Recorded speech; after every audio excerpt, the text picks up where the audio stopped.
은 구약 성경 예레미야 32장 1절에서 15절까지의 말씀입니다.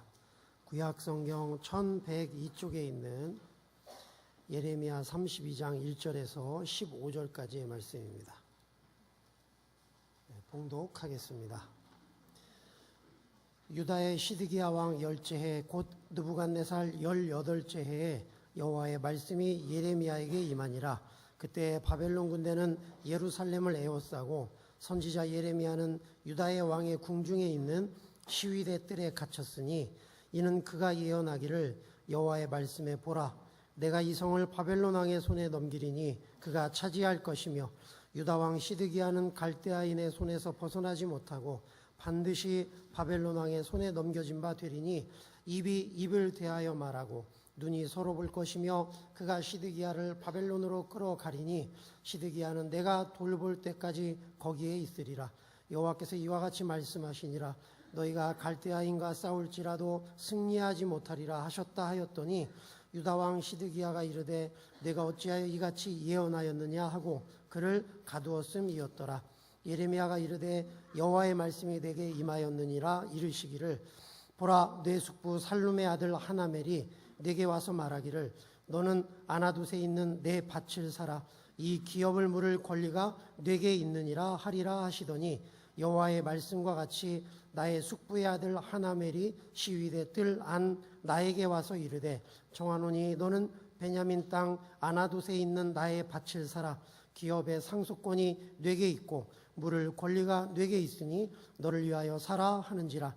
내가 이것이 여호와의 말씀인 줄 알았으므로 내 숙부의 아들 하나멜의 아나두세 있는 밭을 사는데 은 17세겔을 달아주되 증서를 써서 봉인하고 증인을 세우고 은을 저울에 달아주고 법과 규례대로 봉인하고 봉인하지 아니한 매매 증서를 내가 가지고 나의 숙부의 아들 하나멜과 매매 증서의 인친 증인 앞과 시위대 뜰에 앉아있는 유다 모든 사람 앞에서 그 매매 증서를 마세야의 손자 네리야의 아들 바룩에게 붙이며 그들의 앞에서 바룩에게 명령하여 이르되 만군의 여호와 이스라엘의 하나님께서 이와 같이 말씀하시기를 너는 이 증서 곧 봉인하고 봉인하지 않은 매매 증서를 가지고 토기에 담아 오랫동안 보존하게 하라.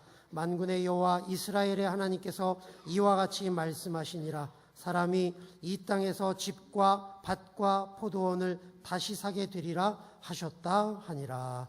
아멘. 강대상 오른편에 이제 커다란 프랭카드로 그 안내문이 실렸는데 9월 첫째 주일, 그러니까 다음 주일이 아니에요. 9월 한 달 반 이후에 우리 교회 예배는 조금 변화가 있겠습니다. 그래서 일부 예배는 8시 동일하고요. 그 다음에 2부 예배는 15분을 앞당기겠습니다. 2부 예배 식구들이 다 동의를 했어요. 15분 일찍 오겠다고.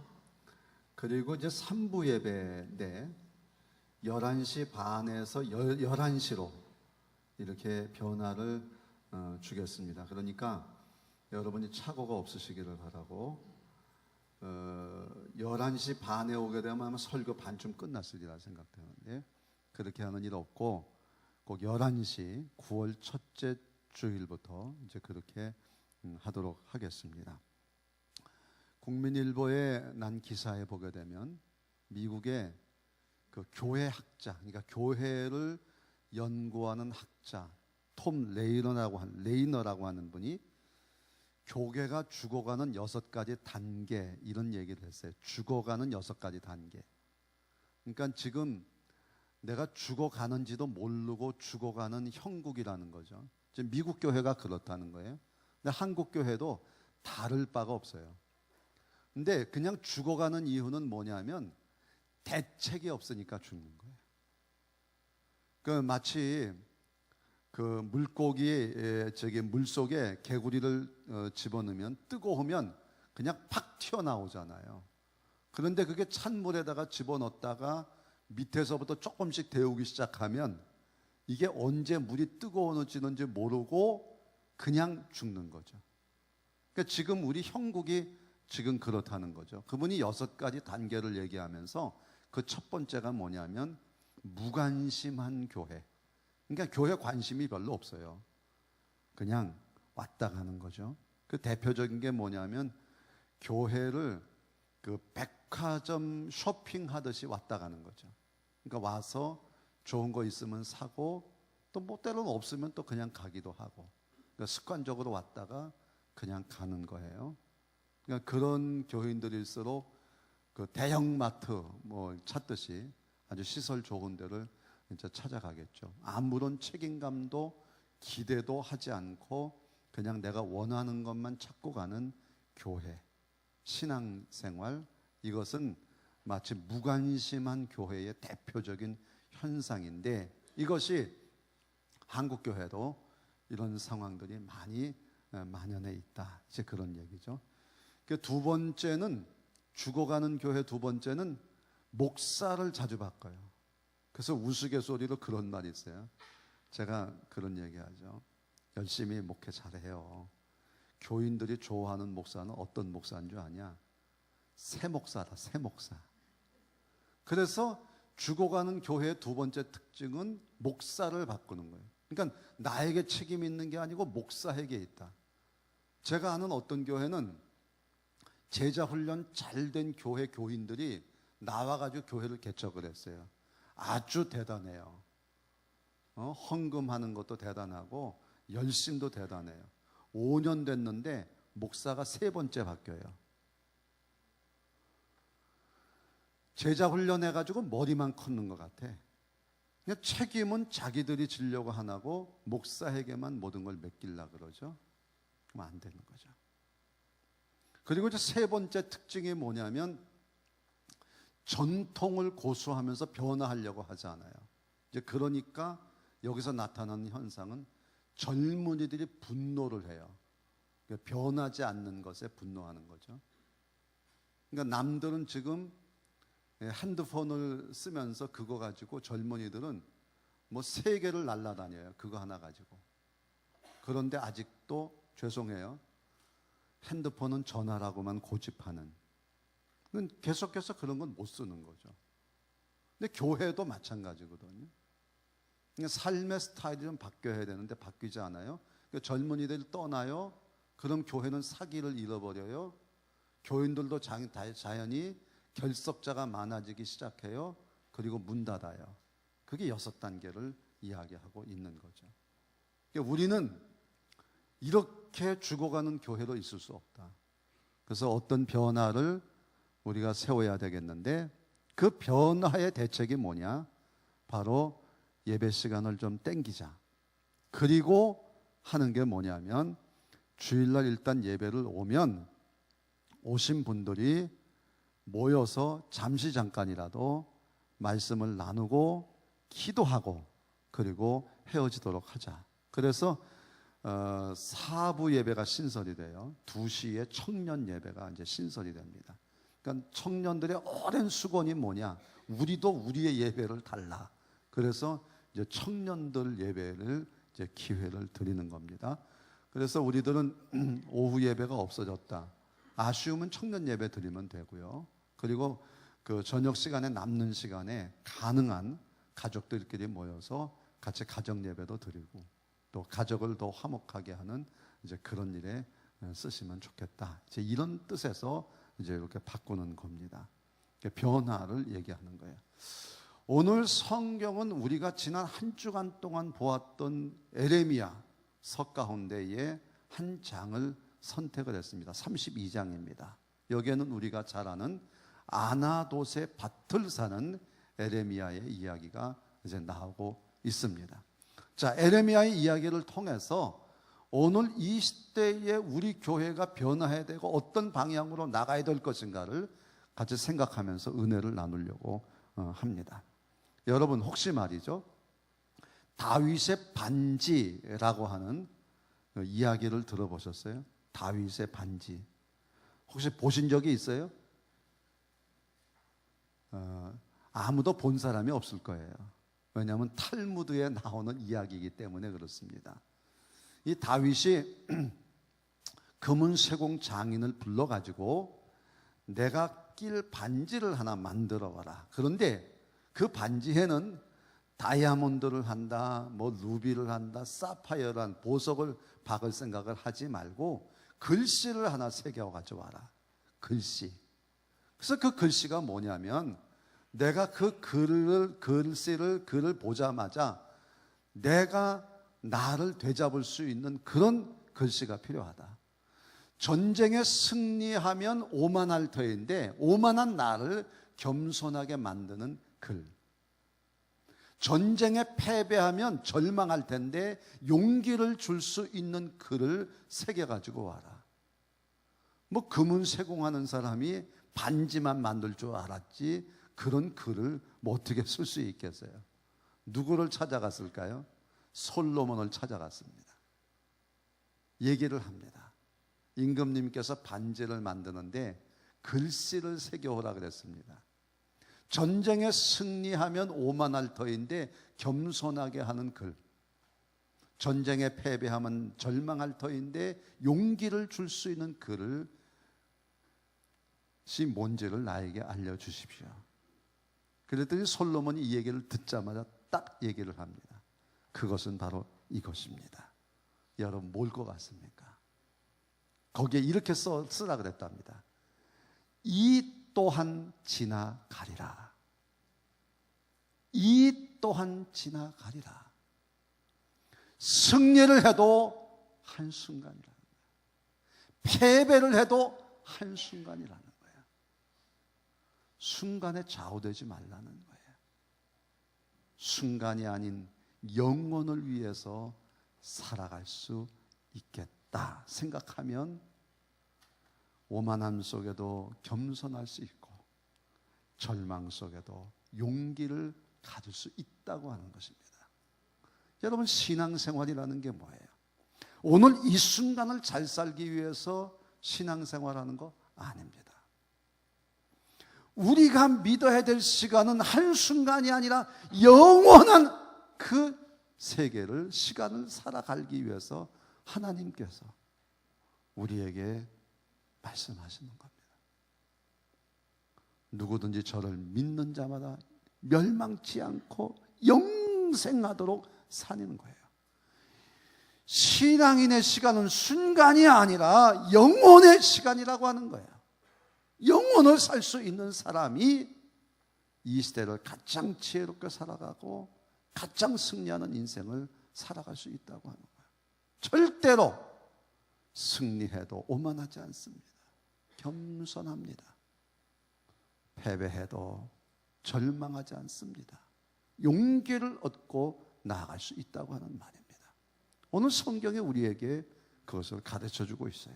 자, 우리 성경을 한번 같이 읽겠습니다. 자, 1절부터 5절까지 있는 말씀인데요. 좀 길어요. 예, 같이 한번 읽겠습니다. 시작. 유다의 시드기야 왕 10째 곧 느부갓네살 18째 해에 여호와의 말씀이 에레미야에게 임하니라. 그때에 바벨론 군대는 예루살렘을 에워싸고 선지자 에레미야는 유다의 왕의 궁중에 있는 시위대 뜰에 갇혔으니 이는 그가 예언하기를 여호와의 말씀에 보라 내가 이 성을 바벨론 왕의 손에 넘기리니 그가 차지할 것이며 유다 왕 시드기야는 갈대아인의 손에서 벗어나지 못하고 반드시 바벨론 왕의 손에 넘겨진 바 되리니 입이 입을 대하여 말하고 눈이 서로 볼 것이며 그가 시드기야를 바벨론으로 끌어가리니 시드기야는 내가 돌볼 때까지 거기 있으리라. 여호와께서 이와 같이 말씀하시느니라. 너희가 갈대아인과 싸울지라도 승리하지 못하리라 하셨다 하였더니 유다 왕 시드기야가 이르되 내가 어찌하여 이같이 예언하였느냐 하고 그가 가두었음이었더라. 아멘. 여러분 현실을 직시하고 내일을 도모할 수 있어야 돼요. 지금 현실이 뭐냐면 바벨론 군대가 예루살렘 성을 포위하고 있습니다. 1년이 됐어요. 아무리 많은 양식을 갖다 놔도 아무리 많은 물이 있어도 그 안에 있는 사람들이 온전하겠습니까? 먹지 못해서 굶어 죽어 가고 있어요. 물이 부족합니다. 병이 들어서 전염병이 지금 창궐하고 있어요. 그게 현실이에요. 그런데 이 문제를 바라보면서 해결하려고 하는 방법은 둘 중에 하나예요. 내가 해결할 거냐, 하나님이 해결할 거냐. 여러분 같으면 어떤 선택을 하시겠습니까? 제가 그 티벳을 갔습니다. 5,000m, 해발 5,000m 상황이니까 3일 동안을 잠도 제대로 못 자겠고요. 걸어 다니지도 못하겠고 먹지도 못하고 정말 여기 빨리 벗어나는 게 사는 길이다 생각했는데 진짜 비행기를 딱 타니까 해결되더라고요. 얼마나 어지러운지. 그래서 이제 이런 새벽인데 잠을 못 자니까 밖을 나가봤어요. 연기가 쫙 하는데 그 연기가 난 무슨 불이 난 줄 알았어요. 향불을 피워대는 거야. 우리 봉화대처럼 커다란 향불을 피우는데 그냥 이 향초 이런 정도가 아니라 그냥 아예 그냥 이런 풀 같은 향을 그냥 막 다 태우는 거예요. 막 쭉 갑니다. 절간에 뭐 향 태우는 건 아무것도 아니에요. 그리고는 얼마나 많은 사람들이 새벽부터 쏟아져 나오는지 절에 있다가 나오는 거죠. 그래서 그 남아있는 사람들을 보니까 거기서 백일기도 뭐 몇백일기도 하는 사람들이 있는 거예요. 양 무릎에다가 헝겊을 다 대놓고 양쪽 여기다가도 대고요. 그리고 손에다가는 아예 묶어버렸어요. 막대기, 돌 이런 것들을 가지고 그냥 절을 하는데요. 그냥 무릎 대고 쫙 엎드리는 거예요. 한번 해볼까요? 그냥 쫙 하는 거예요. 근데 여기 이건 안 돼서 못할 것 같아요. 그거를 하루에 10,000배를 하는 거예요. 그렇게 하면 신이 감동해서 복을 줄 거라고 생각합니다. 집집마다 끈들이 막 뒤집어 쌓여 있어요. 나무에도 있어요.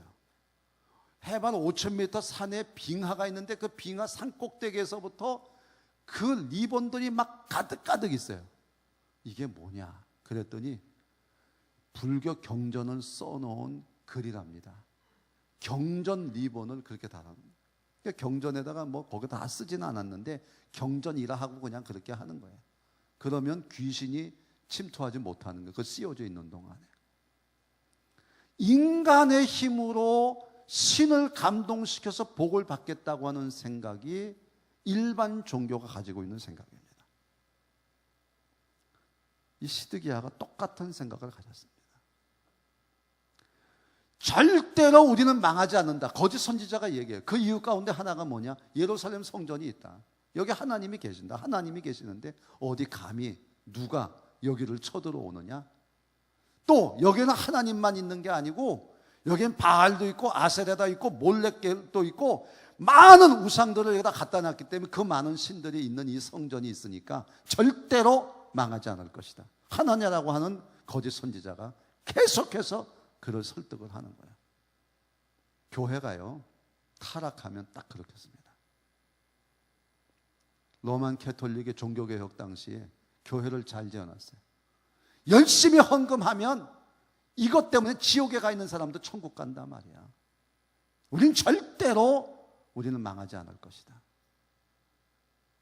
교회가 타락할 때 기복신앙입니다.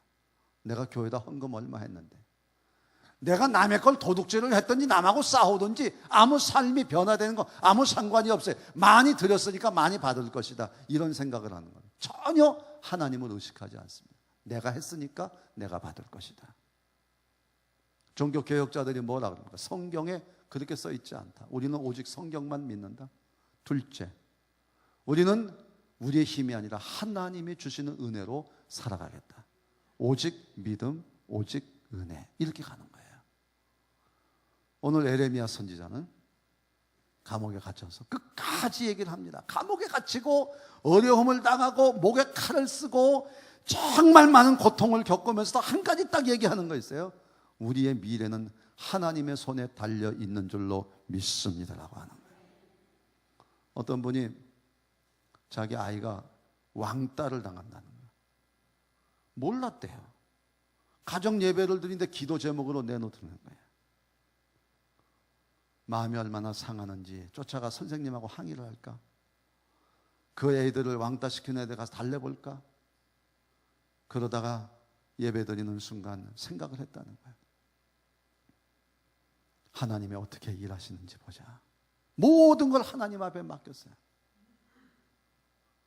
놀라운 일은 3개월도 안 된 어느 날 이 아이가 들려준 소식은 자기를 왕따시켰던 3명의 아이가 다 전학 가버리고 말았다.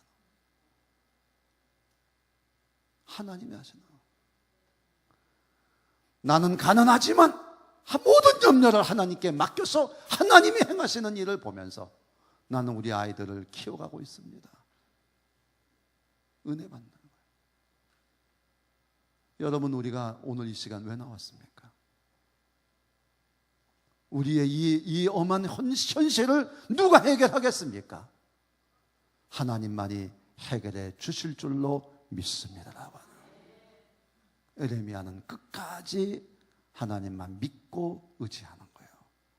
우리의 내일은 하나님 손에 달려 있는 줄로 믿습니다라고. 여러분과 우리 교회가 하나님 잘 믿는 교회 되기를 주의 이름으로 축원합니다.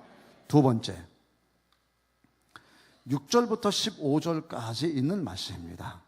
같이 읽겠습니다. 에레미야가 이르되 여호와의 말씀이 내게 임하였느니라. 이르시기를 보라, 내 숙부 살롬의 아들 하나멜이 내게 와서 말하기를 너는 아나돗에 있는 내 밭을 사라. 이 기업을 물을 권리가 내게 있느니라 하리라 하시더니 여호와의 말씀과 같이 나의 숙부의 아들 하나멜이 시위대 뜰 안 나에게 와서 이르되 청하노니 너는 베냐민 땅 아나돗에 있는 나의 밭을 사라. 기업의 상속권이 내게 있고 물을 권리가 내게 있으니 너를 위하여 사라 하는지라. 내가 이것이 여호와의 말씀인 줄 알았으므로 내 숙부의 아들 하나멜의 아나돗에 있는 밭을 사는데 은 17세겔을 달아주되 증서를 써서 봉인하고 증인을 세우고 은을 저울에 달아주고 법과 규례대로 봉헌하고 봉헌하지 아니한 매매 증서를 내가 가지고 나의 숙부의 아들 하나멜과 매매 증서의 인친 증인 앞과 시위대 뜰에 앉아있는 유다 모든 사람 앞에서 그 매매 증서를 마세야의 손자 네리야의 아들 바룩에게 붙이며 그들의 앞에서 바룩에게 명령하여 이르되 만군의 여호와 이스라엘의 하나님께서 이와 같이 말씀하시기를 너는 이 증서를 곧 봉인하고 봉인하지 않은 매매 증서를 가지고 토기에 담아 오랫동안 보존하게 하라. 만군의 여호와 이스라엘의 하나님께서 이와 같이 말씀하시니라. 사람이 어떻게 이 땅에서 집과 밭과 포도원을 다시 사게 되리라 하셨다 하니라. 아멘. 나라가 어려우니까요, 가지고 있는 땅도 팔아요. 근데 원래 이스라엘은 가나안 땅에 딱 점령을 하고 난 다음에 12지파에게 땅을 나눠줬어요. 그리고는 이 땅을 지켜라. 너희들이 대대로 살아야 될 땅이니라.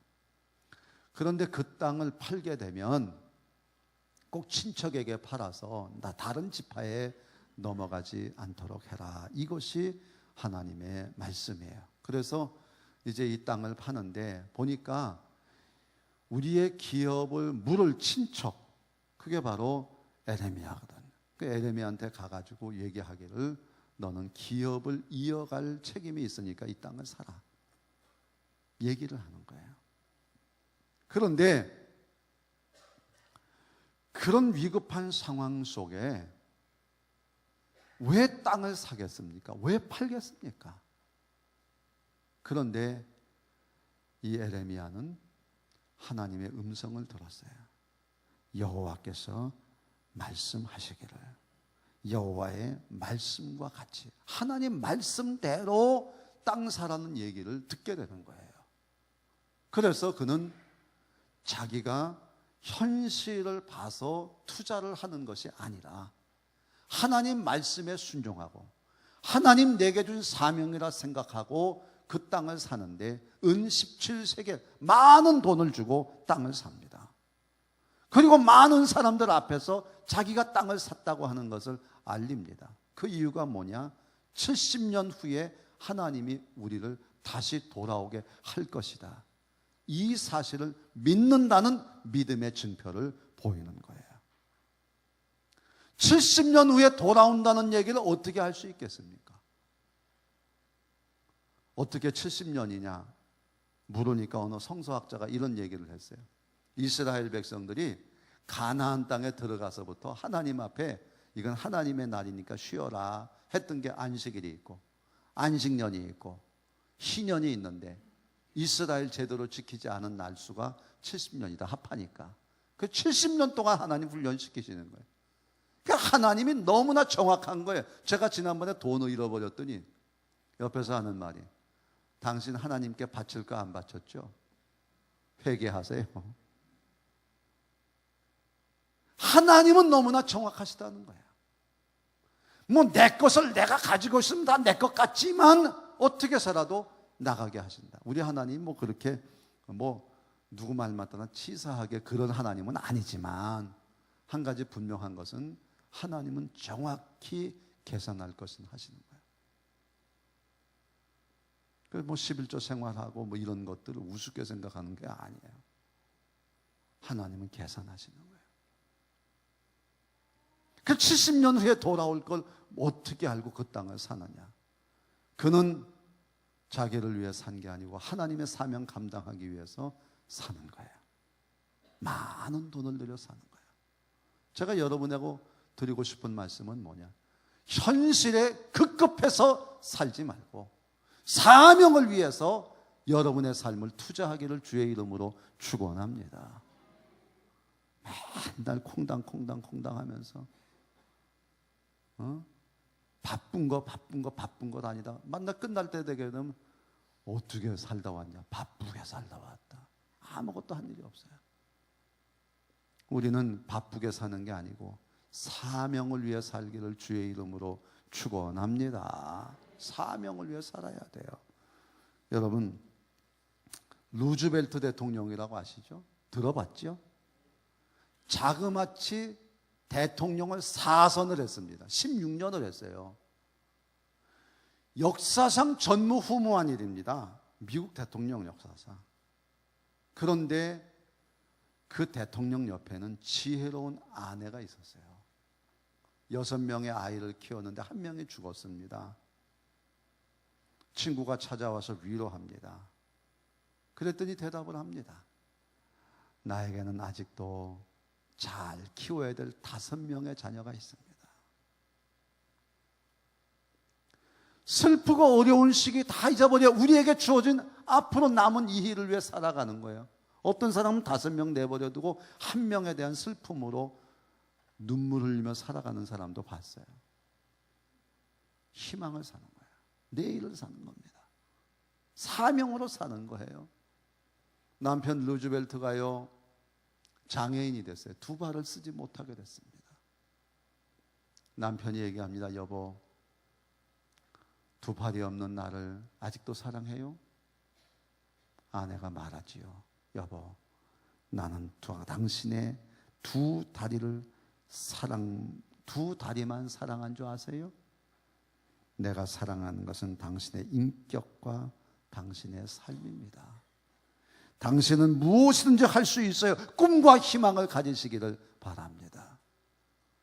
그런 아내가 있었기에 휠체어를 타고 다니는 장애인 루즈벨트가 대통령이 되는데 4선을 하게 되는 거예요. 여러분, 현실의 급급에서 오늘 당하는 어려움에 오늘 당하는 그 기쁨에 매몰돼 가지고 사는 그런 인생 되지 마세요. 우리는 언제나 하나님 내게 맡겨진 그 사명이 있어요. 사명을 위해 달려가는 여러분 되기를 주의 이름으로 축원합니다. 그게 사는 길이에요. 그게 사는 길입니다. 그것이 우리의 축복입니다. 우리 교회 위기만이 아닙니다. 한국 교회 전체의 위기예요. 앞으로 20년 내에 1000만이 400만으로 떨어지게 될 거라는 거예요. 왜? 그거는 통계에 나와 있어요. 왜냐하면 노령 인구는 늘어나지요. 아이들은 낳지 않지요. 그러니까 젊은 사람들이 나이 많은 노인들의 문제를 담당해야 되는 거예요. 그러다 보면 젊은 사람들이 돈이 없죠. 돈 없으면 교회 헌금 못 하죠. 자연스럽게 교회는 약화될 수밖에 없다는 거예요. 뿐만 아니에요. 여러분, 제일 심각한 거는 제가 연초에도 설교 말씀을 드렸습니다만은 우리나라의 종교를 갖지 않는 무종교인의 숫자가 50%, 56%가 됐어요. 심각한 겁니다. 이제는 믿지를 않겠다는 거예요. 이런 상황 속에서 우리의 교회의 미래를 가지고 논하지 않을 수가 없어요. 한남 뉴타운 14년 됐습니다. 이제 공사 시작하면 이 지역에서 올 수 있는 사람 거의 없습니다. 왜? 집이 없는데 어디서 오겠어요? 교회의 미래를 어떻게 책임지시겠습니까? 우리가 지금 선택한 이 방법이 다는 아닙니다. 그러나 나름대로 최선을 다해 하는 선택입니다. 불편하고 힘든 거 어려운 거 있어도 여러분, 우리는 하나님에 대한 관심, 교회에 대한 관심, 그것이 바로 나를 살리고 우리의 가정과 다음 세대를 살리는 일이 되기를 주의 이름으로 축원합니다. 하나님 절대로 여러분 사랑해 주실 줄로 믿습니다. 머리만이 아니에요. 우리의 몸이, 마음이 정말 하나님을 향해 희생하고 헌신하고. 그래서 그 톰 라이너가 그런 얘기했어요. 교회가 살아날 수 있는 길은 성도가 아니다, 신자가 아니다, 사람이 몇 명에 있다는 게 아니에요. 용기와 헌신과 희생에 달려있다. 세 가지를 얘기하고 있습니다. 오늘 우리 교회는 용기 있는 교회, 헌신하는 교회, 희생하는 교회, 하나님이 이 교회를 부흥시켜 주실 줄로 믿습니다. 이 또한 지나가리라. 너무나 자만할 것도 없습니다. 절망할 것도 없습니다. 겸손하게 용기를 가지고 오늘 현실을 직시하시고 내일을 도모하세요. 그리고 현실에 급급하지 말고 하나님이 하실 일을 바라보면서 사명을 위해 투자하는 여러분들에게 하나님의 은혜가 있을 줄로 믿습니다.